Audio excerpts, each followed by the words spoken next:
are in New York, and we have to acknowledge the sad news that happened this morning. The news broke this morning that legendary New York Yankee radio voice for multiple generations, the only voice of the New York Yankees, certainly on radio, but the guy that brought you virtually every big moment of the last 30 years for Yankee baseball. You're, of course, a diehard Yankee fan. Yeah. So for you, obviously, I'm sure significant meaning. Sure. We lost the great John Sterling at 87 years young this morning. And look, what can you say? It's in this business, I said this morning, longevity is the one thing that escapes most people in broadcasting. It is very hard to get a job on radio and keep that job for a considerable length of time. The men and women that are able to do it are usually regarded as the greats because people come and go all the time. Good people come and go all the time. But to have a job under the spotlight of the New York Yankees and the New York media and the fan base, and to keep that job despite, failing hearing, failing eyesight, and age, and still deliver great broadcasts day in and day out, says all you need to know about the great John Sterling. John Sterling took the compliments in the same stride he took the funny moments when he might have missed up a call. We mocked him for it every single morning when I was on mornings. Sure. We do it in the afternoons. But we also couldn't wait to hear the great calls. When any new free agent or trade acquisition came to the Yankees, typically for most of us, one of the first questions always was, what's the home run call going to be? Right. And we couldn't wait to hear that new Yankees, first home run as a Yankee, to hear what John Sterling had up his sleeves. And one of the great things you can say about a broadcaster, whether that's a talk show host or a play-by-play guy, is whether or not they're original, whether or not they steal their quote-unquote shtick and act from somebody else. John Sterling, whatever you might have thought about him, good or bad or in between, was an original. And there's not a lot of that left in broadcasting. No, there's no doubt. He was an original, and you mentioned it, the years. My entire life, John Sterling was the voice of the New York Yankees. And I talk about this a lot, the perfect combination of baseball and radio. I think it's by far the best sport on the radio. You're with it all summer long. They do all the playoff games. That's right. TV guys don't get to do that. TV guys don't get a chance to do that. And he was today I think Yankee fans feel like we lost a friend, someone who was our companion throughout all these seasons in the big moments. I think part of his flubs and stuff that happened later in his career became part of his charm, and another reason why you wanted to listen to him. You wanted to listen to John. And for me, I say this a lot. At the end of every series, I would go to my radio because I wanted to hear American League Championship over, World Series over. I wanted to hear all that because that was part of the tradition, especially I think he'll always be remembered with that dynasty team. All those wins, sure, all those big games, all those big moments, all those home runs. And then, yes, the home run calls and everything that came after. But for me, it was that special time in Yankee history and for Yankee fans of this generation where they were in big playoff games every single year, and John Sterling was there for all of it. He was an incredible listen. He was great in the big moments. He told stories throughout the game that got you entertained. He was as entertaining. I don't think of him, and I know earlier in his career he might have been better at it. I don't think of him as a nuts and bolts broadcaster. I really don't, personally. He was an entertainer. I think of him as an entertainer. I think of him as someone I popped on the game. The voice instantly told me what we were listening to, what was going on, how big the moment was. You could tell by his inflection, and just ultimately you could turn it on and feel comfortable for 2.5 hours listening to John Sterling just casually take you through a baseball game. Yeah, look, he had the great voice, the great broadcast voice. Even at the end, his voice was money.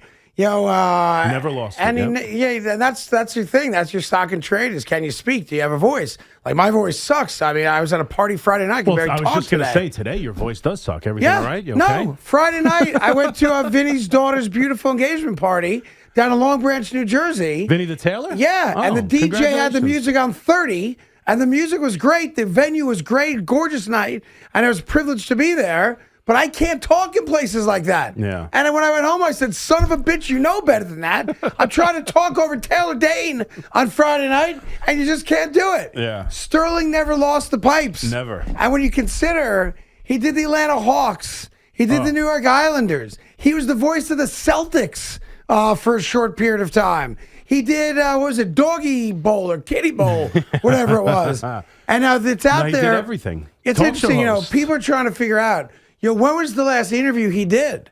And it's incorrectly out there that he, when he sat down with Ricky Ricardo on February 22nd that that's the last interview that John Sterling did. That's actually not accurate. He sat down with me and Big Mac 2 days later.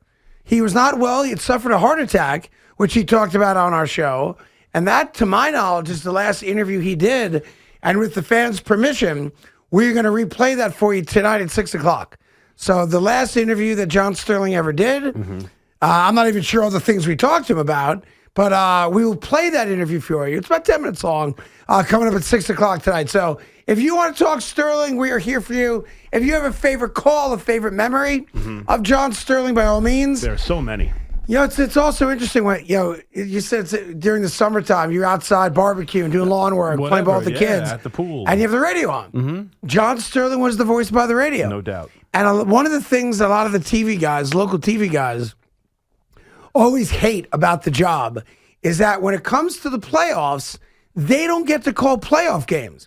Gary Cohen, quite famously, tried to insert himself into the radio booth. I think it was in 2015 when the Mets went to the World Series. Because he views himself as the voice of the Mets. Sure. But that's Harry Rose's job on radio. Well, you had Michael Kay, who's been on TV for a long time. He never got those moments as the main voice on radio. No. He did radio early on. He was with John. And they shared a booth. Yeah. But in the last 25 years, he's been the TV guy. John Sterling, other than the Boone home run against the Red Sox, had every significant call for the New York Yankees since 1989. No, he had all of them, and again, and I heard the midday guys talking about this too. The entire Derek Jeter and Mariano Rivera are gods. They're like men. They're the definition of that dynasty, and we look at them in such reverence. And he had every single call for every one of his hits, every single call. Can I stop you there? Every one of his. Can I do one better than that? Yeah, because I read this morning. It never dawned on me. You'll appreciate this as a Yankee fan. He called every single pitch of Jeter's career. Yeah. Let that sink in. Derek Jeter played for 20 years, right? Yes. There's not a single pitch that Derek Jeter ever faced in his 2-decade career where John Sterling wasn't the guy that called it. Yeah, there was never let that sink in. Playoff or regular season, and there was never a save that Mariano Rivera, recorded. I mean, that's the greatest closer in history. That's the best relief pitcher in history. He's a unanimous Hall of Famer. He's a lifetime Yankee, and he's someone that all of us revere and miss and wish that we had players like him today. And every single save he recorded, the most in Major League history, John Sterling's on the call. That's right. I saw a stat today. He was on the call for 47% of Yankee playoff games.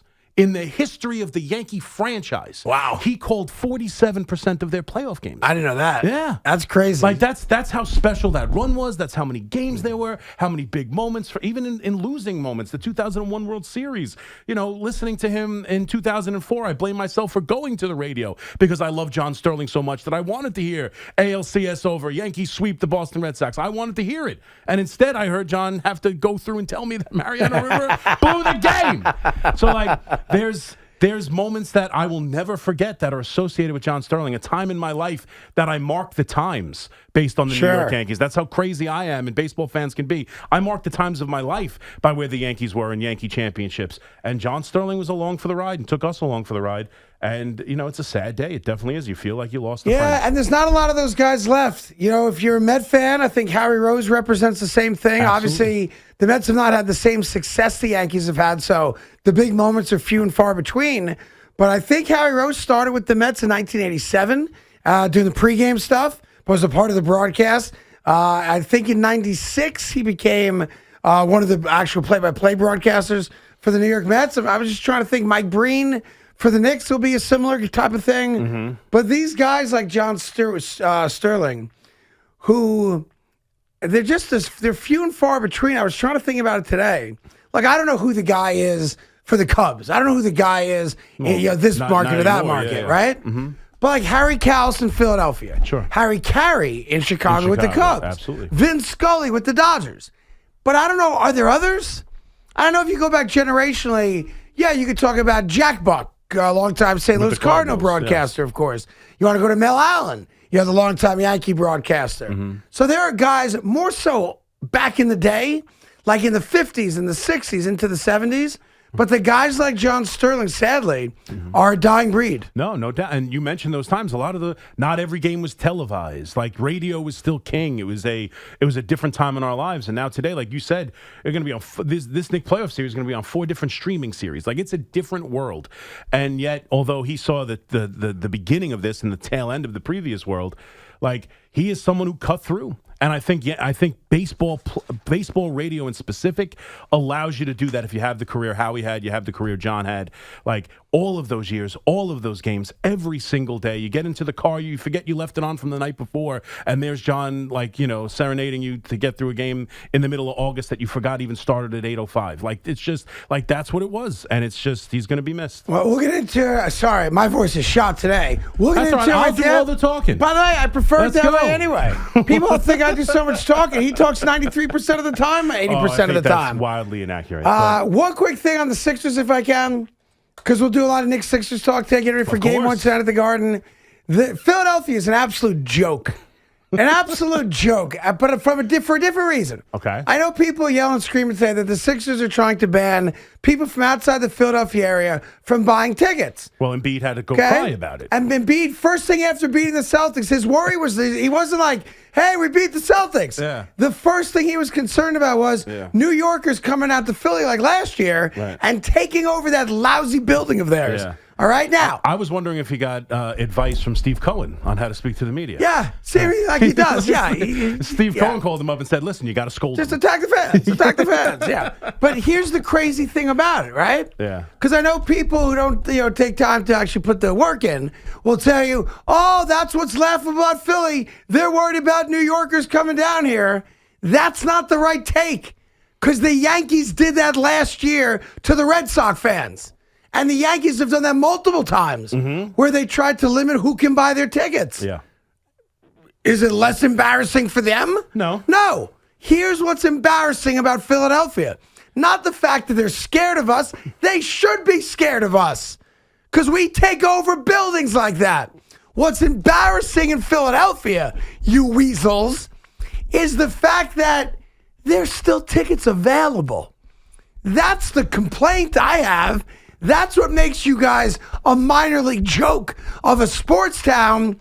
You have a playoff series against a hated rival, and you can't sell the building out. I don't care who you stop from buying tickets. A lot of teams do that. But I know this. The Knicks have no trouble selling out the Garden. I know that is a fact. Yeah. But in Philadelphia, maybe Spike Eskin doesn't have enough money to buy a couple extra tickets for his family. I don't know. But here's the deal. How do you not sell out a playoff game against the Knicks? Embarrassing. That's what's embarrassing. It is. It's embarrassing. Yeah. Not the fact that they're stopping us from buying the tickets, because we'll buy them on the secondary market. Gotcha. The Yankees did the same thing last year to the Red Sox fans. That's entirely true, but let my shieldom come out a little bit. It wasn't like the Boston Red Sox or any other fan overtook the building necessarily. No, but they still did it. They absolutely did. They said you can't buy tickets with a Boston zip code. But you heard what Philadelphia sounded like 2 years ago. There's the Garden. Yeah. That's right. That's right. I don't ever remember Yankee Stadium feeling like Boston South or anything. Never did. No. But the point is, before we throw stones, remember we did the same thing. So find the right house to throw stones in. And for this, it's the fact that they don't have enough fans who believed in them to sell out a building in the second round of the playoffs. What a bunch of losers. They know what's and coming. all this tough talk about, hey, meet you at the John. Meet you at the John. Whatever the F that is. Meet you at the John. Yeah. We're not meeting at the John because y'all didn't buy tickets. You losers. So, That's embarrassing. I can't wait for the series to start. All Knicks, by the way. All Knicks. I know everybody thinks, the Sixers with Embiid. All Knicks. Embiid will have 37 possessions where he winds up on his ass on the floor. Oh! Yeah, I cannot wait. I'm going to be so obnoxious throughout this series. It's going to be great. Hopefully the same Knicks who showed up to games 4, 5, Big and Mac, 6. I don't see a way the Knicks lose this series. I don't see how the Knicks possibly lose this series. I'm scared how confident I feel. Yeah. Don't you feel like so confident that it's making you nervous? Not at all. No, like that's Not at how all. I am. I feel so good about this I team think we're right looking now. at like a sweep, maybe a gentleman's sweep. But Gentleman's yeah. sweep? Yeah. That's your prediction? Should we do? I'm going to give the let's official save the prediction later. predictions. Okay. Little prediction that's like 5:30. Okay. Okay. Let's hear from some fans. Let's get the blood going. Let's get the. Yeah. And I'll be waving to you from the game on Wednesday night. I was gonna. Big Bag, look at me, baby. I don't want. I was saving that too. Yeah. I think at some point I'm going to have to commit to making other plans, and then I'm At committed. some point. Yeah. Should I already do it? I'll get my cousin on the phone later if you want. See if he's got a ticket You've for you. already decided. See if he's got, Your see son if- wins out to your See if promise. he's got a ticket for you. I know. That's all right. Look, now I know what your word means to me. I know. Family first. Family first. That's all. All right, Evan, I'll take you up on the bridge offer. I appreciate it. Oh, you have an offer? Evan's offered to take me to the bridge. Oh. So I guess I got to take him up on it. Well, we'll talk about it as in one fell swoop. I go from the wood to the bridge. We'll talk about it as the next couple of days unfold. okay. All right. We'll talk about Yeah, we'll talk about it. 888-808-1019. Anthony is in Meriden, Connecticut to start us off. Got to punch him in. Anthony, good afternoon, sir. How are you? Good. How are you guys? Good. How are you, Anthony? Great.